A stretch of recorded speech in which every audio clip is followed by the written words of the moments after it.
Semoga yang subscribe diberikan rezeki melimpah dari jalan tak terduga. Dan yang like komen, dimudahkan jalannya menuju surga di hari akhir nanti. Siapa yang tak mendengar nama Qorun?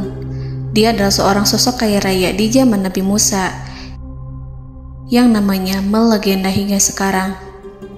Kisahnya diabadikan dalam Al-Quran, bahkan menjadi peribahasa atau ungkapan di masyarakat guna menggambarkan seseorang yang mirip dengan tabiatnya atau menisbatkan harta yang ditemukan terpendam dalam tanah sebagai harta Qorun. Qorun adalah miliarder kaya raya yang hidup sejaman dengan Nabi Musa. Saking kaya rayanya, Qorun setiap kali keluar dari rumahnya, ia didampingi dengan 300 pelayan laki-laki dan 300 pelayan perempuan. Qorun juga dikawal oleh 4.000 pengawal yang diiringi 4.000 binatang ternak ditambah 60 ekor unta yang khusus membawa kunci-kunci gudang penyimpanan harta kekayaannya itu. Itu dilakukan semata-mata sebagai bentuk kesombongan bahwa dialah manusia paling kaya, paling terhormat, dan memiliki pengikut setia.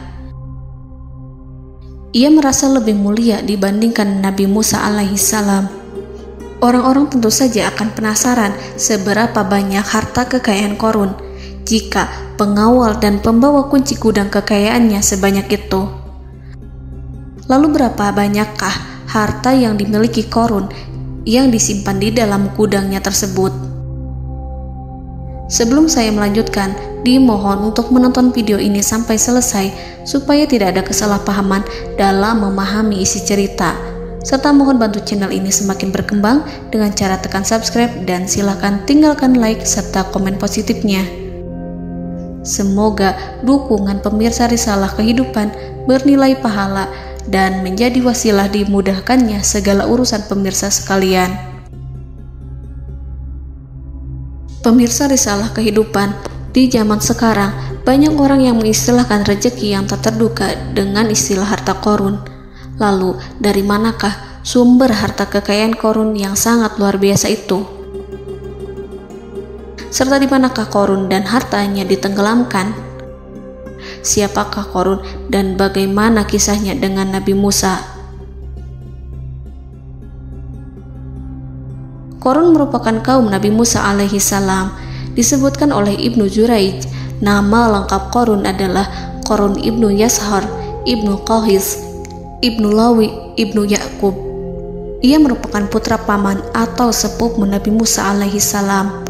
Pasalnya, Nabi Musa alaihissalam sendiri adalah putra Imran, sedangkan Imran adalah putra Qahis. Dengan kata lain, Qorun masih satu kakek dengan Nabi Musa alaihissalam, yakni kakek Qahis. Ia adalah umat Nabi Musa yang taat. Tidak hanya memiliki banyak harta, Qorun juga termasuk orang yang cerdas dan berilmu. Ia menguasai ilmu duniawi dan ilmu ukhrawi, dan tercatat bahwa Qorun adalah ahli di bidang kimia. Dirinya tercatat sebagai ahli kitab Taurat setelah Nabi Musa. Kepandaian Qorun dalam ilmu agama membuat dirinya sering disebut dengan ilmu nawir, atau orang yang memberi cahaya dan penerangan. Suaranya terkenal merdu dalam membaca kitab Taurat. Selain itu, Qorun juga lihai dalam berbisnis. Ia mengetahui trik investasi yang menguntungkan, serta jalur perdagangan internasional yang strategis di zamannya. Kekayaan Qorun begitu banyak, sebagaimana tercatat dalam surat Al-Qasas ayat 76. Sesungguhnya Qorun termasuk kaum Musa, tetapi dia berlaku aniaya terhadap mereka. Kami menganugerahkan kepadanya perbendaharaan harta yang kunci-kuncinya sungguh berat dipikul oleh sejumlah orang-orang yang kuat. Dalam riwayat Kaisamah disebutkan, kunci gudang kekayaan Qorun dibutuhkan 60 bigol atau sejenis kuda kecil. Ukuran kuncinya sebesar jari, bahannya terbuat dari kulit, dan setiap kunci digunakan untuk satu gudang.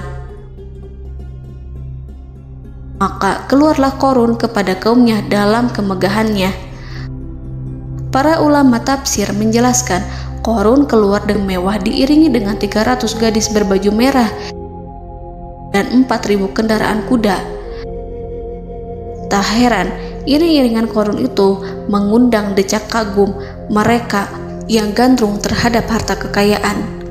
Sebagaimana yang terekam dalam ayat Al-Quran, moga-moga kiranya kita mempunyai seperti apa yang telah diberikan kepada Qarun. Sesungguhnya ia benar-benar mempunyai keberuntungan yang besar. Quran Surat Al-Qasas ayat 79. Namun tak sedikit kaumnya yang mengingatkan. Ingatlah ketika kaumnya berkata kepadanya, janganlah engkau terlalu bangga, sesungguhnya Allah tidak menyukai orang-orang yang terlalu membanggakan diri atau farihin. Ulama menafsirkan istilah farihin di sana juga berarti takabur, zolim, berbuat kerusakan, arogan, dan tak mau bersyukur terhadap nikmat. Qarun dikisahkan memiliki ribuan kuda yang berisikan emas dan perak. Bila keluar rumah, Qarun selalu berpakaian mewah dan dikawal 600 pelayan dan diiringi 4.000 ekor kuda serta 60 ekor unta yang membawa kunci-kunci gudang kekayaannya. Namun, sayangnya Qarun kemudian membangkang pada Nabi Musa dan menjadi pengikut setia Fir'aun. Mengenai dari mana asal-usul kekayaan Qarun, ada beberapa riwayat yang memberitahukan tentang asal-usul kekayaan Qarun. Sumber pertama menyebutkan bahwa jauh sebelum memiliki kekayaan, Qarun hanyalah seorang lelaki miskin yang tidak mampu menafkahi keluarganya. Anaknya sangat banyak. Lalu suatu ketika Qarun datang kepada Nabi Musa. Ia meminta Nabi Musa alaihi salam untuk mendoakannya agar Allah memberikan harta benda yang banyak. Qarun juga meminta Nabi Musa mengajarinya ilmu kimia dan ilmu-ilmu kehidupan lainnya. Qarun dikenal sebagai orang yang soleh dan mengikuti ajaran Ibrahim dengan baik, sehingga tanpa pikir panjang, Nabi Musa alaihi salam menyetujui permintaannya. Allah Subhanahu wa ta'ala mengabulkan doa Nabi Musa. Qarun diberikan kecerdasan luar biasa dan menguasai ilmu yang telah diajarkan kepadanya. Qarun menguasai teori dan praktik pembuatan emas permata dan beragam perhiasan mewah lainnya. Ia juga pakar dalam ilmu arsitektur, rancangan bangunan, penataan kota, dan lain sebagainya. Tidak lama setelah itu, hidupnya berubah. Qarun pun hidup dengan bergelimbang harta. Ribuan gudang yang dimilikinya penuh dengan emas dan perak. Namun, sayangnya, keberuntungan yang didapatkannya membuatnya gelap mata. Qarun mulai hidup dengan penuh pamer, keangkuhan, dan penuh kesombongan.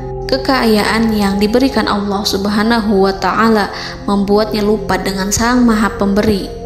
Qarun merasa lebih terhormat dan mulia dibandingkan Nabi Musa. Ia pun akhirnya membelot dan durhaka pada Musa. Ia mengingkari janji-janjinya dulu dan beralih menjadi pengikut Fir'aun yang setia.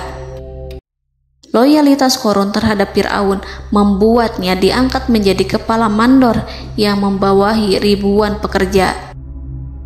Dikisahkan bahwa Qarun bersikap semena-mena terhadap para pekerja. Ia tega memotong upah mereka. Ia melakukan korupsi demi membangun istana dan kemegahannya sendiri, dan untuk membangun gudang-gudang penyimpanan harta yang telah ia kumpulkan jauh-jauh hari. Ketika datang perintah zakat, Nabi Musa alaihi salam pergi menemui Qarun dan memerintahnya mengeluarkan zakat sebesar 1 dinar dari setiap 1000 dinar hartanya, 1 dirham dari setiap 1000 dirham, 1 kambing dari setiap 1000 kambing, dan seterusnya. Setelah Qarun menghitung seluruh hartanya, ternyata jumlah zakatnya sangat besar. Kekikirannya pun mulai menghalangi hatinya untuk mengeluarkan zakat. Qarun enggan membayar zakat ketika Nabi Musa alaihissalam menagih zakat yang diperintahkan oleh Allah untuk ditunaikan olehnya. Ketika Qarun dimintai zakat, ia langsung marah dan tidak memberikan sedikit pun kekayaannya. Dia berpikir bahwa harta kekayaan yang dimilikinya didapat dari hasil kerja dan usahanya, dan tidak ada kaitannya dengan siapapun, termasuk Allah Subhanahu wa Ta'ala. Janji Qarun untuk lebih taat beribadah dan membantu sesama jika diberi kekayaan oleh Allah dilupakannya. Dia mempergunakan kekayaannya tersebut dalam kesesatan, kezoliman, dan permusuhan, sehingga membuatnya menjadi sombong dan terlena. Orang-orang beriman pada masa itu sering menasihati Qarun untuk bersyukur atas nikmat yang telah Allah berikan, tetapi dia tidak mengindahkan nasihat tersebut. Dari sikapnya tersebut sudah jelas bahwa Qarun tidak membutuhkan nasihat kebenaran, bahkan merasa tidak takut dengan ancaman Allah. Sebab Qarun merasa sudah memiliki segalanya. Qarun merasa dirinya hebat dan pintar serta punya banyak pengikut setia, punya banyak pengawal dan merasa aman karena dekat dengan Raja Fir'aun. Qarun berkata, "Sesungguhnya aku mendapatkan harta ini karena ilmu yang ada padaku." Qarun sangat sombong. Ia merasa hartanya didapatkannya sendiri tanpa campur tangan dan kehendak Zat yang Maha Kaya, yakni Allah Subhanahu wa Ta'ala. Apakah Qarun lupa ataukah ia tidak tahu bahwa Allah telah membinasakan orang-orang sombong sebelumnya yang bahkan lebih kuat darinya, yang lebih kaya darinya, yang lebih banyak pengawalannya, lebih kokoh dan tak terkalahkan dibanding dirinya? Karena terdorong sifat kikir dan angkuh, maka Qarun membuat rencana untuk melakukan tipu daya agar dia terlepas dari kewajiban membayar zakat. Dia ingin menjatuhkan nama baik dan citra baik Nabi Musa. Kemudian dia mengumpulkan tokoh-tokoh konglomerat Bani Israel. Ia berkata kepada mereka, "Wahai saudara-saudaraku, terhadap apa yang diperintahkan Musa untuk membayar zakat, apakah kalian akan mematuhinya? Sekarang dia hendak mengambil harta yang ada di tangan kalian, maka pikirkanlah suatu cara untuk menghindari perintahnya." Para pembesar-pembesar yang dipanggil kemudian menjawab, "Wahai paduka Qarun, engkau lebih besar daripada kami. Kami akan melakukan apapun yang kau inginkan." Qarun berkata, "Datangkanlah kepadaku wanita cantik. Aku akan memberinya hadiah besar jika ia berhasil menggoda dan memfitnah Musa." Ketika wanita cantik yang diinginkannya datang, Qarun memberikan kepadanya uang muka sebagai jaminan. Ia akan membayarkan seluruh yang dijanjikannya ketika berhasil menjalankan misinya. Bukan hanya itu, Qarun pun berjanji akan menjadikan wanita ini sebagai istrinya. Keesokan harinya, Qarun mengumpulkan Bani Israel. Setelah itu, Qarun menghadap kepada Nabi Musa seraya berkata, "Orang-orang menanti kedatangan Anda, sampaikanlah saran dan nasihat kepada mereka." Nabi Musa kemudian keluar dari rumahnya. Ia mulai menyampaikan nasihat pada umatnya.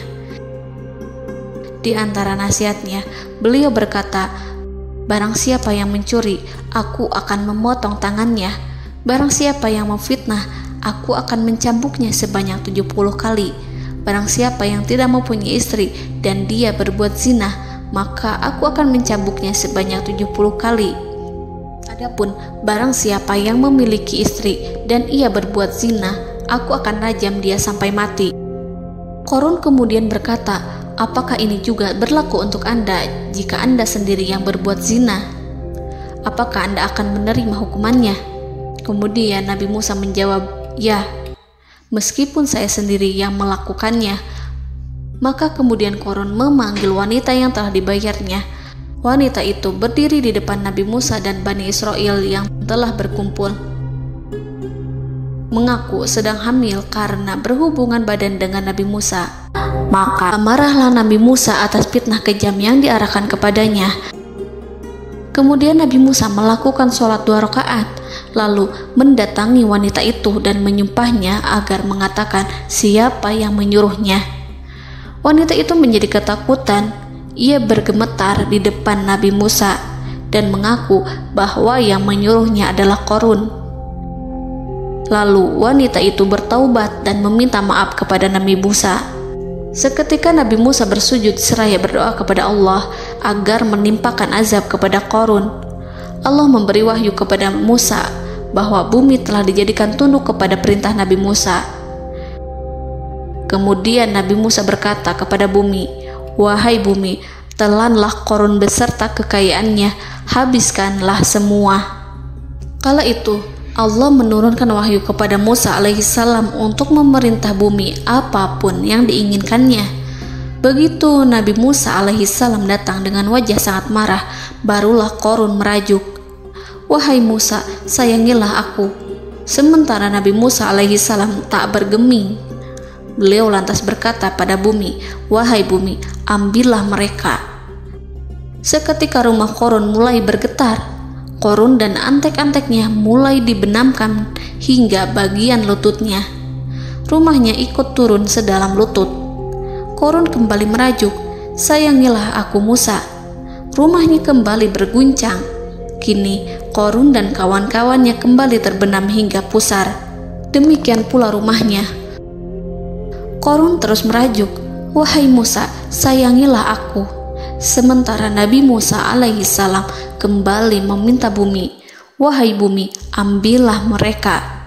Rumah Qarun berguncang lagi, sementara Qarun dan kawan-kawannya terus terbenam hingga bagian tenggorokannya. Demikian pula rumahnya. Qarun lagi-lagi menjerit, "Wahai Musa, sayangilah aku." Namun Nabi Musa alaihissalam tak bergeming. Beliau terus meminta bumi menelannya hingga akhirnya Qarun dan kawan-kawannya hilang seluruhnya ditelan bumi. Tak lama setelah itu Allah berkata, "Wahai Musa, apa yang membuatmu bersikap demikian? Padahal demi kemuliaanku, andai dia Qarun berdoa kepadaku, niscaya aku akan rahmati. Maka kami benamkan dia beserta rumahnya ke dalam bumi, maka tidak ada baginya satu golongan pun yang akan menolongnya selain Allah, dan dia tidak termasuk orang-orang yang dapat membela diri." Quran Surat Al-Qasas ayat 81. Lalu di manakah lokasi ditenggelamkannya Qarun beserta harta bendanya?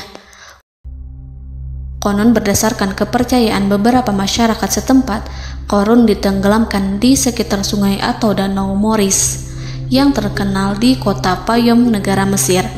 Qarun konon mendirikan istana dan di tempat itu pula ia ditenggelamkan.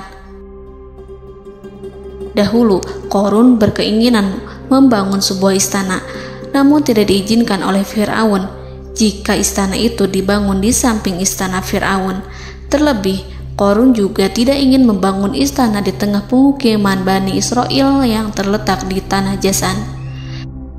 Fir'aun pun memberikan tanah di wilayah Fayom. Kemudian di tepi sungai Payom inilah Qarun membangun istananya yang megah, dan di dalamnya ia membangun Al-Khunuj, gudang penyimpanan harta berisi emas dan perak. Salah satu bukti arkeologis yang dapat dijumpai di lokasi tersebut adalah runtuhan bangunan yang diduga sebagai tempat tinggal Qarun yang berjarak sekitar 2 km dari Danau Qarun. Menurut beberapa sumber, bangunan yang masih berdiri kokoh tersebut adalah benteng yang dibangun oleh Qarun. Namun ada juga yang mengatakan bahwa bangunan tersebut adalah tempat tinggalnya. Wallahu a'lam. Semoga kita semua dijadikan orang yang Allah mampukan menjadi orang kaya namun tidak seperti Qarun,